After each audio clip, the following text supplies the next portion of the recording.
So, you've been dropped off in Lumbridge and you have no clue how to continue.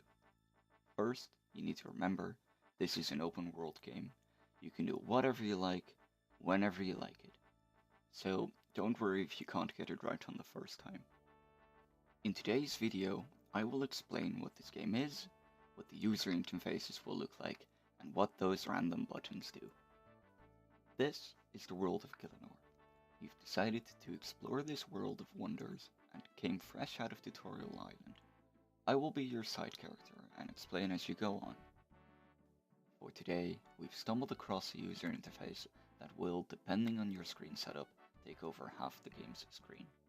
First of all, you mainly control this game with your mouse, and as you know, the mouse will have two main buttons.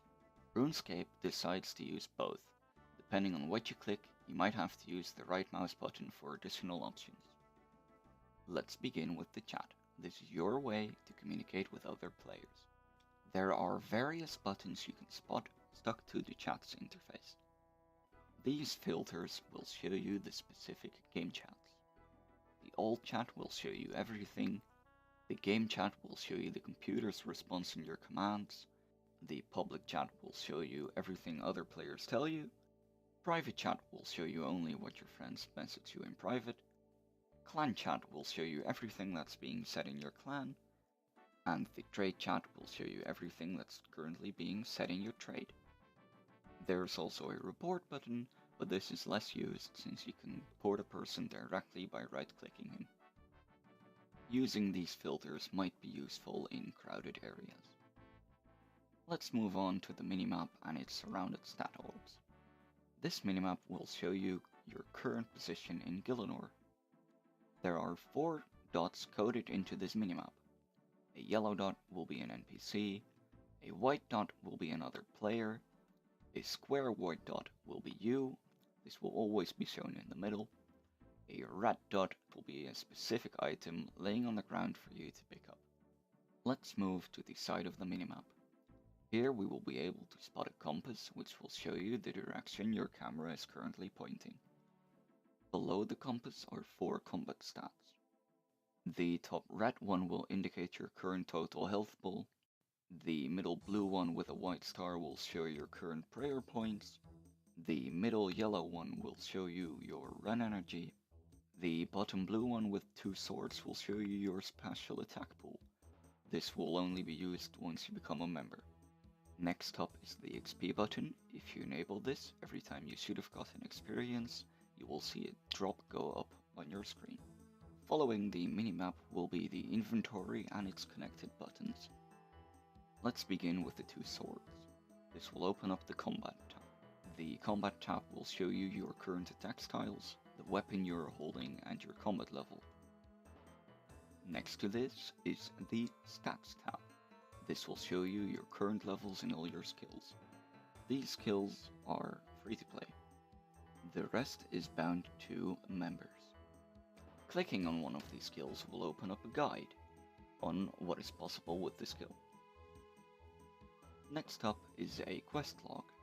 This tab will show you all the possible quests you can do in RuneScape. A red quest means you haven't started it yet. A yellow quest means you have started the quest. A green quest means you have completed the quest successfully. There are many guides on how to do these quests, text-based and video-based. However, I can recommend the YouTuber Slayer Music 1. The next tab will be your inventory. This will show you 28 places. See it as a backpack, you can store anything you want in here, food, weapons, armor. The armor tab will display your currently equipped armor. Once opened, there are 4 other buttons. A worn equipment button, which will show you the current stats of the items you are wearing.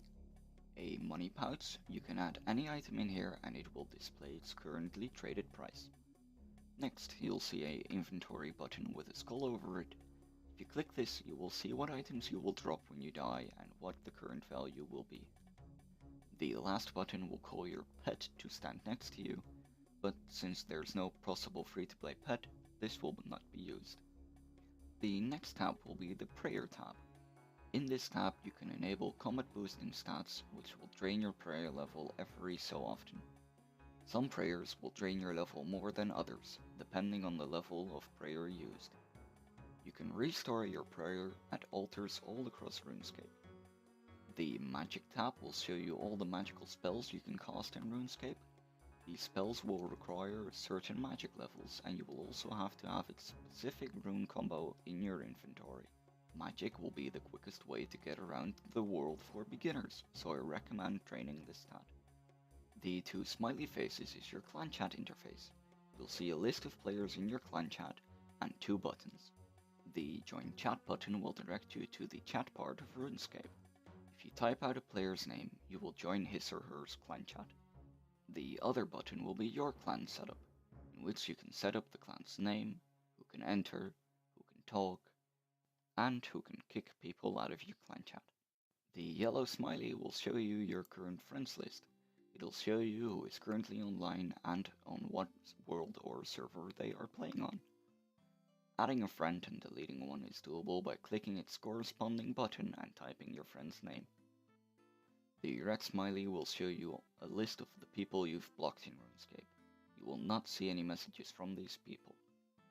4 buttons left. We'll continue with the logout button, which will show you 2 options. A world and server switcher, in which you can choose what world you want to be in. This can be changed at any time of the day and will not limit your account whatsoever. There are special worlds with a description. The world will be focused on whatever its description will tell you. Next will be the Settings tab. The Settings tab will be cluttered with a lot of settings. There are 4 buttons at the top and 4 at the bottom. In the middle, it'll show the tab. These 8 will pop up. Let's start with Monitor. In this tab, you can change how far you want to zoom in, the game's brightness level, what camera mode you want to play in, fixed or expanded, and advanced options. These advanced options are generally not used, but toggling the roofs might be useful. Audio will show you the game's audio levels. There will be 3 sliders. The top one will be the game's music, the middle one will be the game's sound effects, and the bottom one will be the area sound, so if a player is under you, you can hear what he's doing. Next up will be the chat tab. In this tab you can change the game's chat options. These options will all be toggleable. The first will show you custom colors in the chat's game screen. The second will split your private chat. The third will hide your private chat if you have it enabled in the filters. The fourth will be the profanity filter. This will blur out any bad word. The fifth will be a notification toggler. You can change the variables for getting notifications here. The last will be a login or logout notification. The next button will be a joystick. These options will change the game's controllability.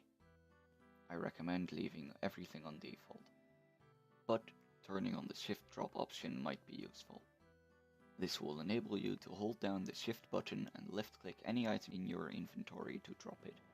The health back button will be a toggle button. Once toggled, you will be able to accept boosts and teleports from other players. The running man will toggle your run. However, this is also doable next to your minimap. A smart tip, you can even run by holding down Control and left clicking where you want to run to, without having the run button on. House options will show you the options you have according to your player-owned house. However, this will be pay to play only. And the old school bond will bring you to a page where you can redeem your bonds. A bond will give you 14 days of membership, and it can be bought using in-game currency or on the official RuneScape website. There are now 2 tabs left. The first of which being the emote tab. By opening this, the game will display any amount of emotes your character is able to do. The last tab will show you the in-game music that is currently playing, and the full list of available songs. This should have explained everything about the RuneScape interfaces. If you guys have any other questions, feel free to ask them in the comment section.